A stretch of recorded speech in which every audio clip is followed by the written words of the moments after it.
Le procureur de la République Adour Richard Christophe s'est exprimé le mardi 7 juin 2022 dans l'affaire portant enquête sur la découverte de cocaïne en Côte d'Ivoire. Le procureur de la République Adour Richard a annoncé, ce mardi 7 juin, au JT de 20h sur RTI1, l'interpellation d'une trentaine de personnes contre qui des indices existent et qui sont déjà sous main de justice dans l'affaire du vaste trafic de drogue en Côte d'Ivoire. Il a ajouté que la quantité réelle de drogue découverte et incinérée est de 2 tonnes, 59 kilos, 57 grammes et que les enquêtes se poursuivent. S'ils sont reconnus coupables, ils encourent une peine de 20 ans d'emprisonnement sans dévoiler de nom pour respecter le secret professionnel et éviter de nuire à l'enquête en cours. Le procureur a expliqué que les personnes poursuivies tout comme celles qui auront participé de près ou de loin à cette infraction transnationale organisée, reconnues coupables, encourent une peine de 20 ans d'emprisonnement.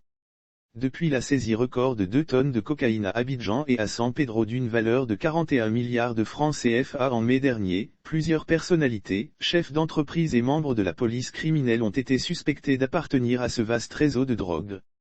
Suite à l'annonce de l'arrestation de certains d'entre eux par des sources non sécuritaires, le procureur de la République Adour Richard Christophe met en garde les auteurs de toutes ces publications.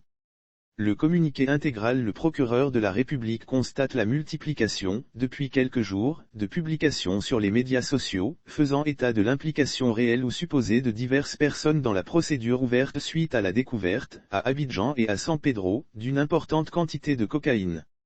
Il note également que les informations contenues dans ces publications ont été reprises par la presse. Le procureur de la République rappelle qu'en vertu du principe de la présomption d'innocence, tout individu, même suspecté d'avoir commis une infraction, est considéré comme innocent jusqu'à ce qu'il soit déclaré coupable par un tribunal. Lire aussi Côte d'Ivoire, un patron de la lutte anti-drogue écroué à la Maca, de nouvelles révélations sur Laurent Gbagbo. Ainsi tient-il à mettre en garde les auteurs de telles publications, qui du reste sont susceptibles de nuire gravement à l'enquête en cours, ainsi que les auteurs des articles de presse produits sur le fondement des dites publications, et à leur indiquer qu'ils s'exposent à des poursuites judiciaires. Par ailleurs, le procureur de la République invite toutes les personnes intervenant dans la procédure et qui sont astreintes au secret professionnel à le respecter strictement au risque de subir toute la rigueur de la loi.